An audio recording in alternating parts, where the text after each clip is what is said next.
The champagne flute slipped from my fingers before I understood why. It didn't shatter, it bounced once against the new maple floorboards of the Rivermill Public Library and rolled to a stop at the foot of a girl I had never met, holding a violin case against her chest like a shield. I am not a man who loses his footing.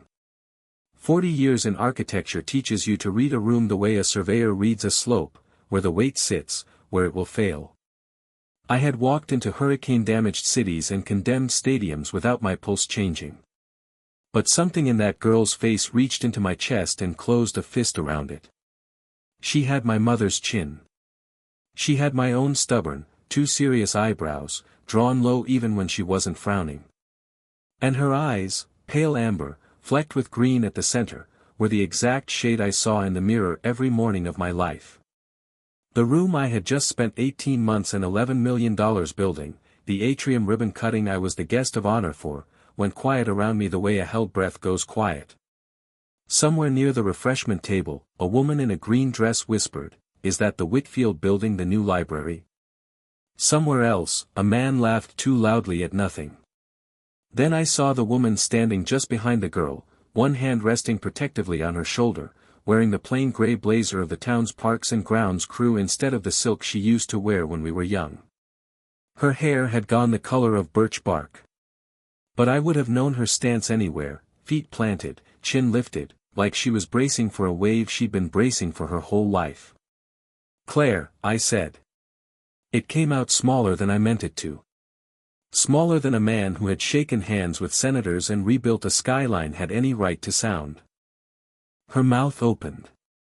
Nothing came out.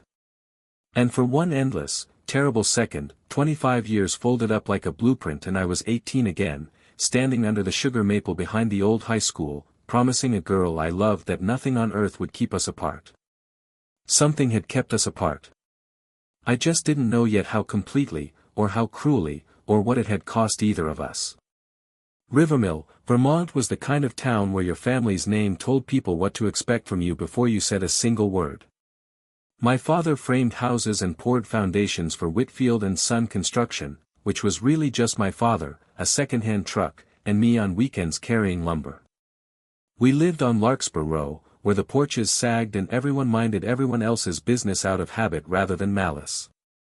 Claire Bennett lived on the ridge above town, in a white house with columns, because her mother, Eleanor Bennett, owned the Bennett Trust Bank and half the mortgages in the county. Claire was smart in the quiet way that made teachers nervous, and kind in a town that often mistook kindness for weakness.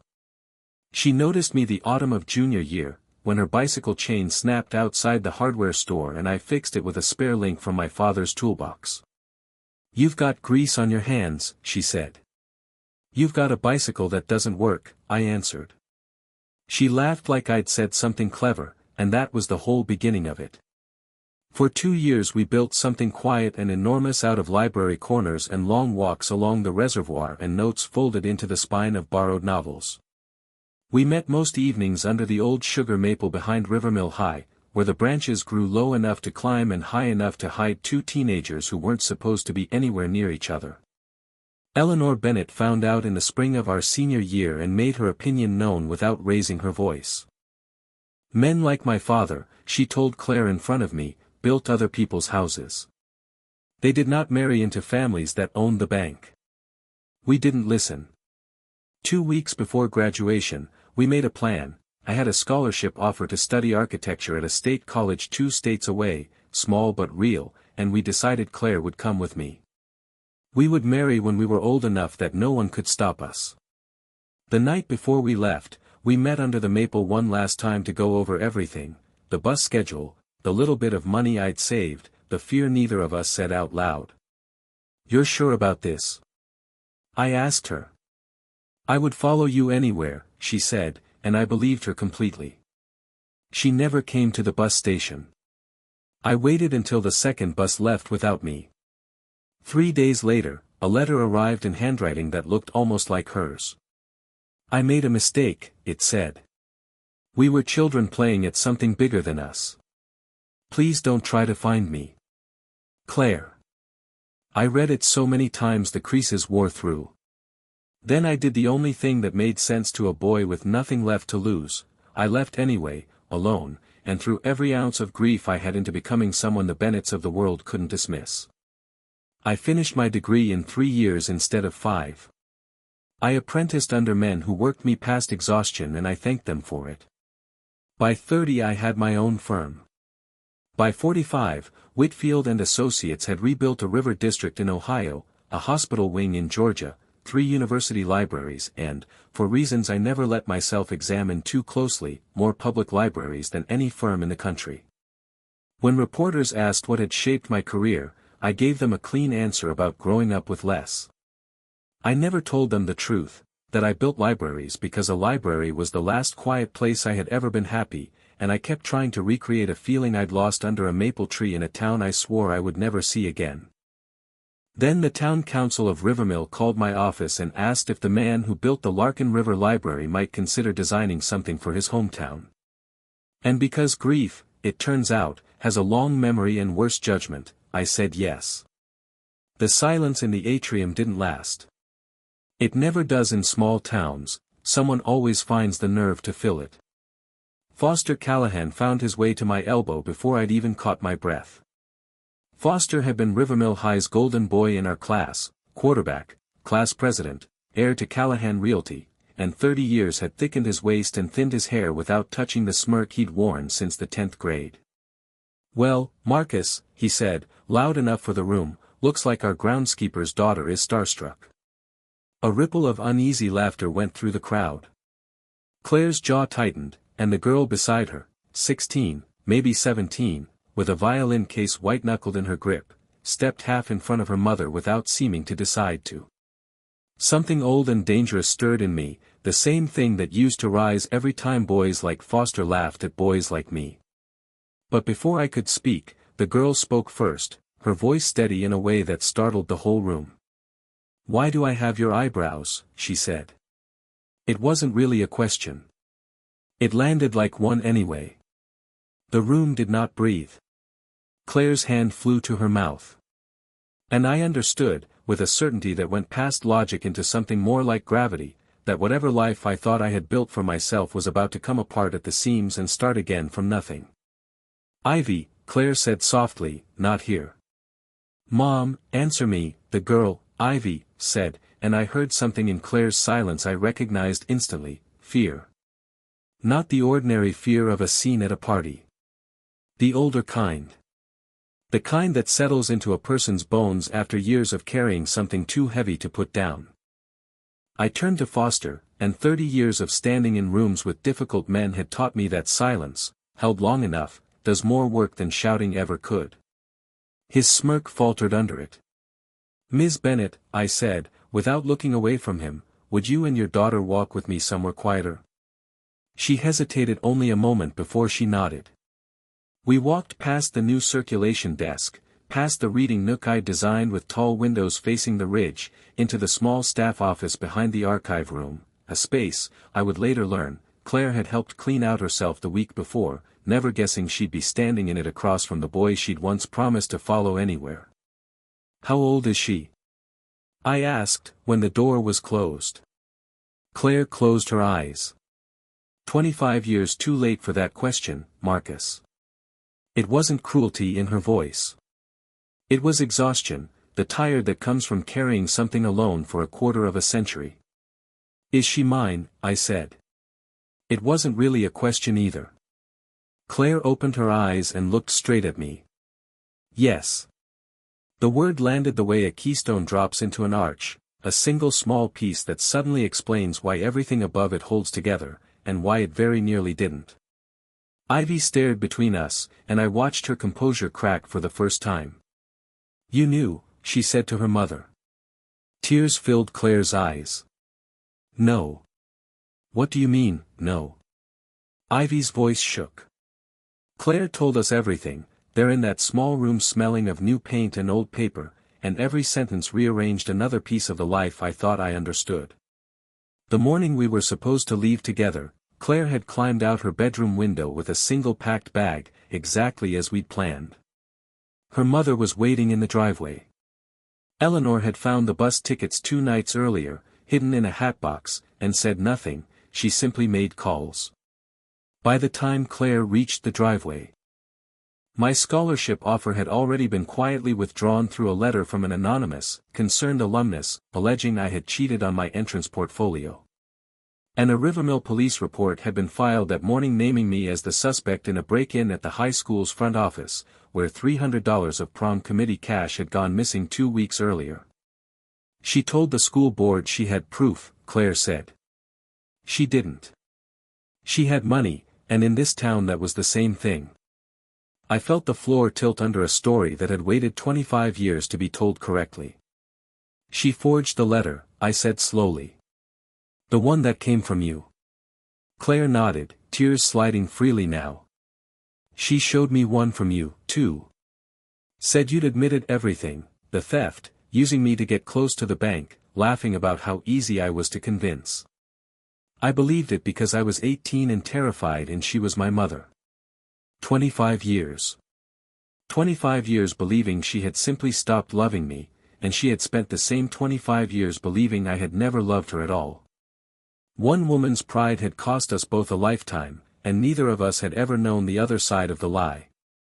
What happened after, I asked, though some part of me already dreaded the answer. Claire's hands trembled at her sides. I told her I was pregnant 3 weeks later. She sent me to my aunt's dairy farm outside Sherbrooke, over the Quebec line, until Ivy was born. Told everyone in town I'd gone to a boarding school for gifted students. Told me that if I ever said your name again, or tried to bring the baby back to Rivermill as mine, she'd make sure the Bennett family lawyers had Ivy placed with a family who could actually provide for her. I believed she meant it. I've spent every year since terrified she meant it. Ivy had gone pale, listening to her own history unfold like a stranger's. So I grew up thinking Grandma Eleanor let us move back when I was 4 out of kindness. She said quietly. Claire nodded. She let us move back because it was easier to control the story from close range than from 300 miles away. When she died 6 years ago, the trust turned out to be almost nothing, mortgaged twice over, debts everywhere. The great Bennett fortune was smoke. So I stayed. I took work with the Parks Department. I raised you the only way I knew how. I looked at the woman I had loved more than my own ambition, who had endured things I couldn't have imagined while I collected buildings and headlines 2 states away, and a shame older than either of us settled into my chest like winter cold. There's more, Claire said quietly, and I felt my stomach drop before she even continued. When Ivy was 3, Eleanor tried to have her formally adopted by a banking family in Burlington, old friends of hers, no children of their own, exactly the kind of household she thought a Bennett girl's daughter ought to grow up in. She had the paperwork drawn up without telling me. I found it by accident in her desk. That was the night I finally stopped being afraid of her enough to fight back. What did you do? I asked. I threatened to go to the newspaper with everything, the forged letters, the false police report, all of it, even though I had no proof beyond my own memory. She backed down, but she never forgave me for it, and she never stopped reminding me how easily she could still take Ivy away if I ever stepped out of line. I spent the next 20 years making myself small enough that she wouldn't have a reason to. I thought of all the nights I had spent in glass-walled offices, certain that ambition was the only thing that had ever cost me anything, and felt the particular humiliation of a man who has mistaken his own grief for the largest grief in the room. Ivy's voice, when it came, shook with something that wasn't quite anger and wasn't quite relief. So all these years, she said, looking at me. Sorry for the interruption, folks, he said, in the warm, practiced tone of a man who had learned to sound sincere while lying. But as council treasurer, I'm obligated to report an unfortunate discrepancy. Nearly $40,000 collected for tonight's children's wing appears to be missing. Gasps moved through the crowd like wind through wheat. Foster turned toward Claire with theatrical reluctance. Building access logs show Ms. Bennett was alone in the finance office twice this week. I watched the old hierarchy of this town reassert itself in real time, the way people's eyes moved to Claire, the groundskeeper, rather than to Foster, the councilman, because that was simply the shape this town had always assumed the truth would take. Ivy stepped forward. That's a lie. Foster's smile sharpened. Careful, sweetheart. We're not entirely sure whose family you even belong to tonight, are we? The words landed like a slap across the whole room. Claire flinched as if struck. Ivy lunged before I caught her shoulder. Not yet, I said quietly. He can't say that to her. No, I agreed. He can't. But he's about to learn why. Foster straightened his cuff and looked pleased with himself, the way men like him always look right before the floor opens beneath them. I've already called the sheriff, he said. Best everyone stay calm. Good, I said. So have I. His smile faltered. I stepped up beside him at the dais, and 40 years of standing in front of city councils and skeptical boards had taught me exactly how to make a room listen without raising my voice. When my firm takes on a public project, I said, we run an independent audit of every donor account tied to it, as a condition of our contract. It protects the donors. It protects the town. It protects everyone whose name goes on a building. I nodded toward my project manager, Renata Cho, who had been standing near the refreshment table all evening looking, I now realized, considerably less relaxed than the occasion called for. She stepped forward with a tablet and, at my signal, cast it to the screen behind the dais, the same screen that, 20 minutes earlier, had shown renderings of the new children's wing. A spreadsheet filled the display instead. Rows highlighted in red. Duplicate invoices for landscaping work never performed. Contractor payments routed to a shell company registered at Foster Callahan's own real estate office. Withdrawals from the dedication fund, made electronically, at hours when the finance office had been locked and Claire had already clocked out for the day, records our audit team had flagged 3 days earlier, before I had even known Claire's name still meant anything to me. Over the last 6 years, I said, this account shows a pattern of diverted funds totaling roughly $280,000, funneled through Callahan Realty invoices for work the town's own permit records show was never performed. The room erupted. Foster's face drained of color. You can't prove that came from me. I don't need to, I said. The bank already has. My office contacted the state auditor's fraud division the moment our team found the first discrepancy. They've been reviewing the account for 4 days. The atrium doors opened. Sheriff Renee Ashby walked in with 2 deputies, Renee, who had been the quiet, honest kid in our class that Rivermill had always overlooked in favor of boys like Foster. Her badge caught the new track lighting I'd installed myself. She looked at Foster with open, weary disappointment. Foster Callahan, she said, you're under arrest for fraud and embezzlement of public funds. The room went dead silent. Foster's eyes snapped to Claire, full of something ugly. This is your doing. She stood straighter than I had ever seen her. No, she said quietly. This is just the truth, finally catching up to you. As the deputies let him out, someone began clapping, slowly at first, then all at once, the whole atrium thundering with applause that wasn't for me at all. It was for Claire. Tears slid down her face. Ivy took her hand, fierce pride written across every line of her, and then, without warning, Ivy's own face changed. Her hand flew to her chest. Her knees buckled. Ivy. Claire's voice cracked. I caught her before she hit the floor. Her pulse under my fingers was thin and unsteady, fluttering like something trying to escape. Her lips had gone the color of ash. It's happening again, she whispered, and Claire went white as the new library walls. She has aplastic anemia, Claire said, her voice cracking apart. Her bone marrow stopped making enough blood cells 2 years ago. We've been on a transplant waiting list, there's never been a match.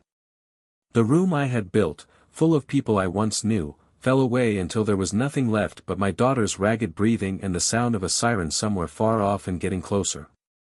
I had stood in disaster zones on 3 continents. Nothing had ever made me feel as helpless as kneeling on my own library floor with my child's pulse fading under my hand. The paramedics arrived in what felt like 6 years and was actually 6 minutes. They loaded Ivy into the ambulance. Claire climbed in after her. I started to follow and one of the EMTs put a hand up. "Immediate family only, sir." For a moment the phrase hit harder than any insult I'd ever received in a boardroom. Immediate family. 25 years too late to qualify, by a technicality that had nothing to do with blood and everything to do with paperwork no one had ever filled out. Then Claire looked up from inside the ambulance, her face pale but her voice steady. "He's her father," she said. The EMT paused half a second, then stepped aside. It was the first time either of us had said the words out loud to anyone but each other. I climbed in without another word. The drive to Dartmouth Hitchcock was a blur of wet Vermont highway and red light bouncing off rain-streaked glass. Ivy drifted in and out of consciousness while a monitor charted the uneven rhythm of a body running out of the raw material to keep itself alive. Claire held one of her hands. I held the other. Somewhere on that highway I understood something that 4 decades of building things had never taught me: there are structures no blueprint can reinforce, and no amount of skill can guarantee they hold. We reached the hospital a little after 1 in the morning. By 2:30, Dr. Amara Osei met us in a small consultation room, calm in the particular way of someone who has spent years standing between frightened families and the worst news of their lives. "Ivy's counts have dropped further than we'd like," she said. "Her body isn't producing enough platelets or red cells on its own anymore. At this stage, a bone marrow transplant isn't just the best option, it's the only one that gives her a real future. We need a matched donor, and we need one quickly." "We've never found one," Claire said, her voice breaking. 6 years of testing relatives, registries, everything. Dr. Osei looked at me. "Mr. Whitfield, given what I understand about your relationship to the patient, I'd like to run an emergency compatibility panel tonight. A biological parent is sometimes a viable match, particularly a half match, which combined with newer transplant protocols can still succeed."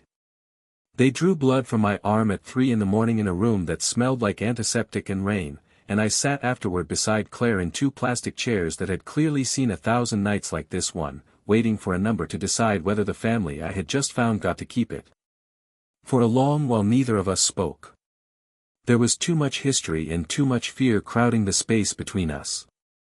Finally, as the windows began to gray with the first suggestion of dawn, Claire broke the silence.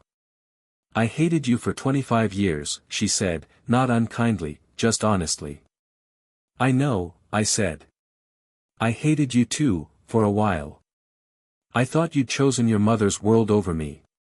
She shook her head. "I thought you'd chosen ambition over both of us." The silence that followed wasn't bitter anymore.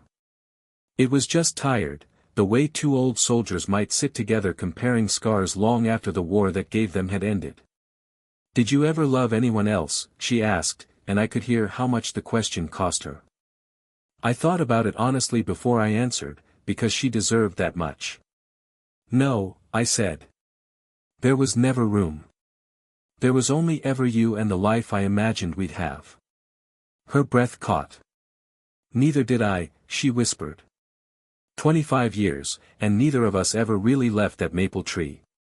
At 5:45, Dr. Osei came back through the double doors with a folder in her hand and something careful in her expression that I couldn't yet read. "Mr. Whitfield," she said, "you're a match. Not a perfect one, but close enough that with your consent, we'd like to proceed with a marrow donation as soon as you're medically cleared. It could happen as early as tomorrow." I said yes before she finished the sentence. They harvested marrow from my hip 2 days later, and Ivy received the transplant on a gray Thursday morning while Claire and I sat in a waiting room that had become, in the space of 1 impossible week, more familiar to me than any boardroom I'd ever occupied. The procedure itself took under 3 hours. The recovery, everyone warned us, would take much longer, and would ask more of Ivy's patience than either of us could give her, only she could supply that. She spent 19 days at the hospital. The first week was the hardest, her body relearning trust in itself 1 cautious cell count at a time. I understood something about that kind of rebuilding. I had spent a career restoring buildings whose foundations had cracked, and I knew that real repair is never dramatic. It's quiet, unglamorous, repeated work until the fear of collapse finally loosens its grip. Ivy faced it the same way, with more steadiness than most adults I'd worked with. Every morning I arrived before visiting hours technically began, a habit 30 years of early job site inspections had never quite let go of, and found her already awake, sketching the hospital's window frames in a battered notebook, or listening to recordings of violin concertos through a single earbud. On the fourth morning she looked up and asked, "Do architects always show up before visiting hours?" "Rules get negotiable," I told her, "once you've spent 40 years arguing with zoning boards." It was the first real laugh I heard from her, and it changed something in the room permanently. Over the following days we talked about small things before we ever circled back to the large ones, her favorite composers, her frustration with her school orchestra's tempo, the fact that she'd apparently been quietly designing treehouses in a sketchbook since she was 9, unaware that half the Whitfield family had done exactly the same thing at exactly that age. Some things, it seems, travel through blood whether or not anyone teaches them. She told me what it had been like growing up as the groundskeeper's daughter in a town that still whispered about the Bennett name, the teachers who looked at her with pity, the classmates who assumed poverty was contagious, the quiet dignity her mother had insisted on carrying regardless. I listened, and with every sentence, an old shame settled deeper into me, not because I had failed her knowingly, but because a stolen quarter-century could never fully be given back, no matter how many buildings I put my name on. One afternoon, while Claire had gone to shower and change, Ivy asked quietly, "Did you ever have other kids?" "No," I said. She studied my face. "Why not?" I could have given her a safe answer about a demanding career and constant travel. Instead I gave her the true one. "Because after your mother, nothing else ever quite felt like it was supposed to be my life." She looked down at her hands for a long moment, and then nodded once, as if some private, long-standing question had finally been answered to her satisfaction. Later that same week, she asked me to bring in the original drawings for the library, curious what a building looked like before it existed. I spread the site plans and elevations across her hospital tray table, and she studied them the way I remembered studying my father's framing sketches as a boy, not politely, but hungrily, tracing the load lines with one finger as though she could feel where the weight would travel. "Why does the roof pitch change here?" she asked, pointing to a detail most clients never noticed. I explained it, and she nodded slowly, already 3 questions ahead of me. "I want to design something someday," she said. "Not violins. Buildings, maybe. Something people can stand inside of." I told her that could absolutely be arranged, and meant it more than I had meant almost anything in my professional life. That evening, when the nurse came in with her medication, Ivy glanced toward the chair where I sat and said, easily, like it cost her nothing at all, "My dad can stay if he wants."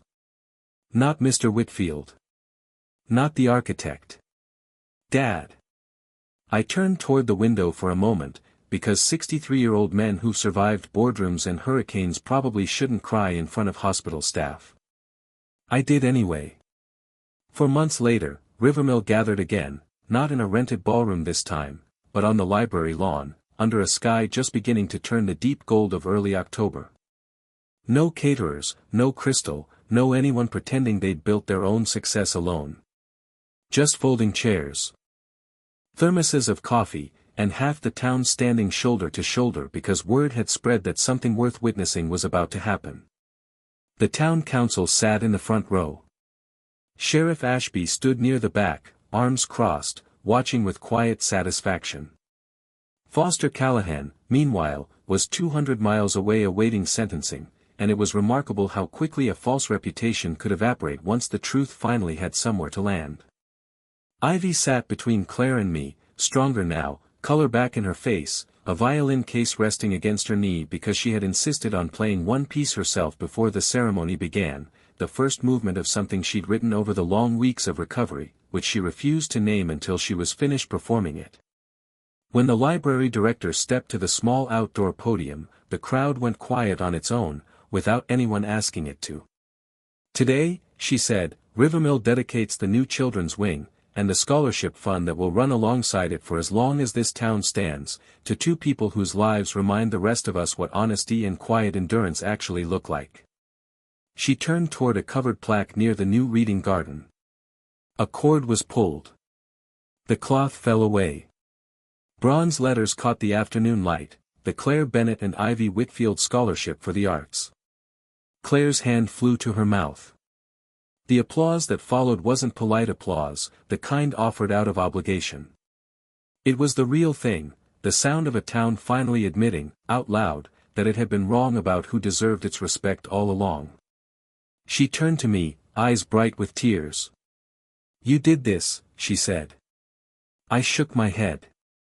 "We did. All three of us." The endowment stood at $6 million, fully funded, permanent, enough to ensure that no Rivermill student would ever lose their future because someone with more money decided they were worth less. It was the only kind of justice worth pursuing. And the only kind that ever really lasts.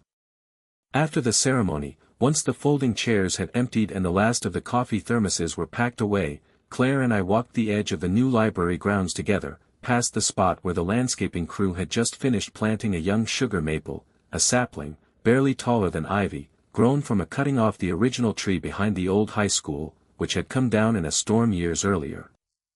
"We can't get back what was taken from us," Claire said, slipping her hand into mine the way it used to fit, effortlessly, like nothing at all had changed. "Does that haunt you?" I looked across the lawn at Ivy, laughing at something Sheriff Ashby had said, violin case swinging loosely from one hand, entirely unaware of how completely she had rearranged both our lives in a single evening. "Not anymore," I said.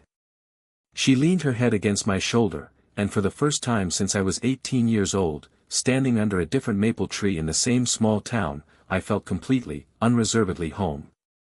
I used to believe a life well built meant landmark buildings, awards, a name people recognized. I understand now that I was wrong. The only structure that ever really mattered was the one three people were finally, patiently, rebuilding together, one ordinary, unremarkable day at a time. If any part of this reminds you of someone you lost touch with, or a truth you've been afraid to speak, I hope you take it as permission. It is never too late to tell the truth. It is never too late to come home.